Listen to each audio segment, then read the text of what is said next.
Each and every of us has its kind of story. A story full of adventures, fun, sadness, drama, action, or just plain ordinary. Well, I am just one of a million people here on earth who belong to that just plain ordinary life story. I am not complaining though, even though my life seems ordinary, but I am thankful for it. I belong to a complete and non-dramatic family. I am currently working as a journalist or reporter in a known broadcasting station, and I am currently residing at Cagayan de Oro City, known as the City of Golden Friendship. But in my 24 years of existence at that time, this is a part of my life I wanted to share, for this is something unordinary. Something that I did not expect to arrive, that would change my just plain ordinary life into something that is not. This is just a part of my story, but a history to the nation. Ito po ang aming nakalap na balita para sa araw nito. Muli, ito po si Nikki Marasigan, nagbabalik.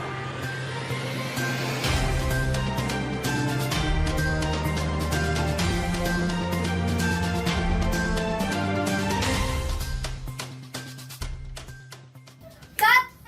Nice shot, Nikki! Thank you po, Direk. Okay, retouch!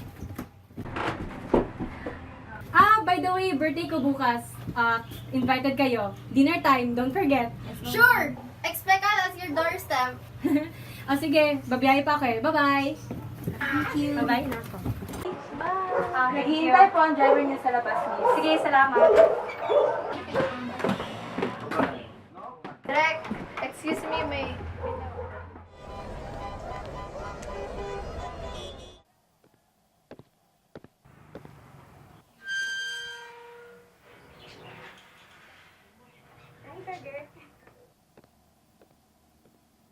Nandito na po ako, ma. Oh, andyan ka na pala.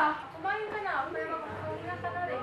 Birthday mo pa naman bukas! Thank you po, ma. Pero kumain na po ako bago umuwi. Traffic kasi. Okay. Good night, ma. Good night.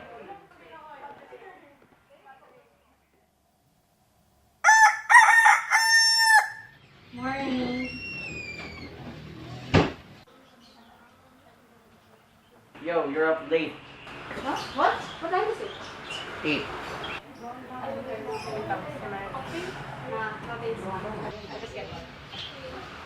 Didn't do your chores. Nikki! Nikki! Yes, who's that? It's Jane. It's Nikki. It's Nikki home? Yeah, she's here. Come in, I'll just call her. Oh, thank you.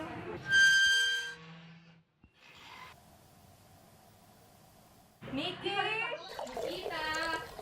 Yes, ma. Someone is looking for you. Who? Jane. Jane? Where? Oh, Jane. You need something? Oh, yes. Can I borrow a book? Oh, what book? The Elements of Journalism. My name is a reference in my students. Oh, sure. Wait.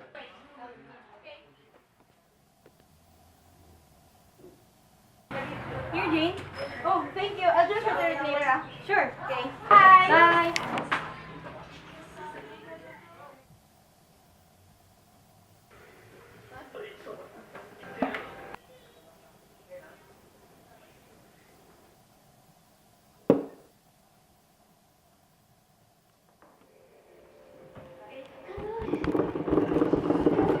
Lumilindol!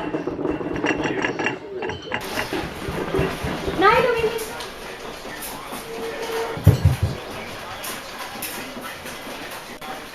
Lalabas na ba tayo?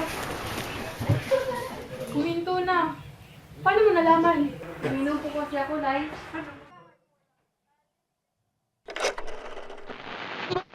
An earthquake occurred at 8:12 a.m. Philippine Standard Time in Bohol, an island province located in Central Visayas, Philippines. The magnitude of the earthquake was recorded at 7.1. 7.1 magnitude? So, epekto lang to ng 7.1 magnitude na lindol sa Bohol? Wow! Of Sagbayan, and its depth of focus was 12 kilometers or 7.5 meters.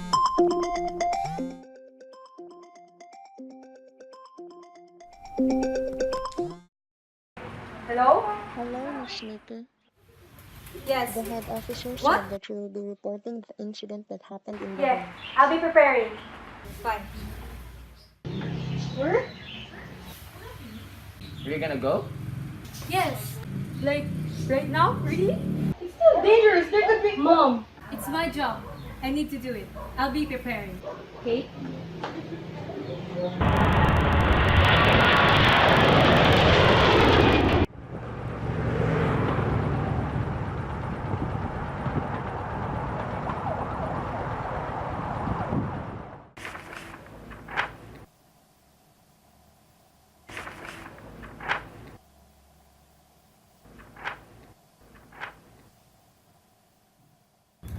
Oh, she's here. Good.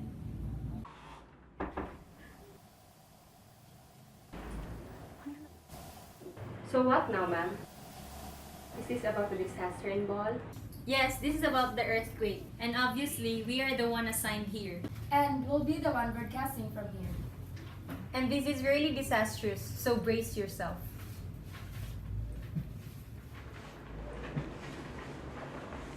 I was expecting it to be disastrous, but not in that level. There is really a difference when you are already there, seeing everything in flesh. Cracked highway, destroyed homes, building, churches, and many more famous structures. Prepare yourselves. We'll be on air later.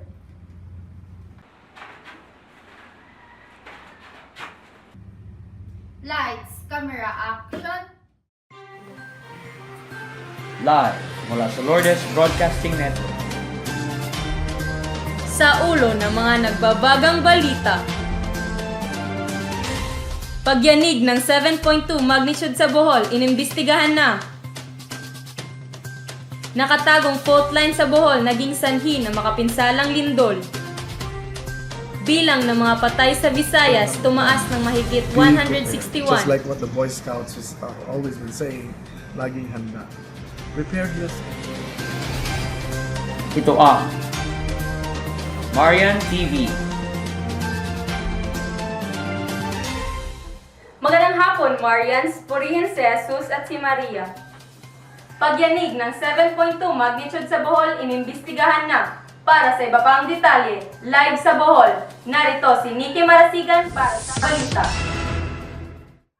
Matapos maranasan ng mga Boholano ang 7.2 magnitude na lindol noong ika-15 ng Oktubre, alas 8 ng umaga. Tinatayang may 222 na patay, 8 nawawala, bunsod na rin ng mga gumuhong gusali at mga bahagi ng ilang bundok at 976 na sugatan. Lessons learned number 1. Be prepared. Just like what the Boy Scouts have always been saying, laging handa. Preparedness can be measured in terms of our extent and our readiness only when the real thing happens. That was what I told all the officials of Bohol when we do trainings for disaster management before the earthquake, and I was always reminding them that we may feel like we are ready, but the real test will really be when an event really happens, and indeed it came. Learned from international organizations who shared to me their information that you should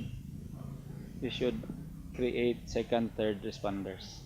If the prime ones fail, then you'll have second and third options. And then another thing is you should establish a rescue center, which is typhoon or earthquake or calamity resilient or proof center.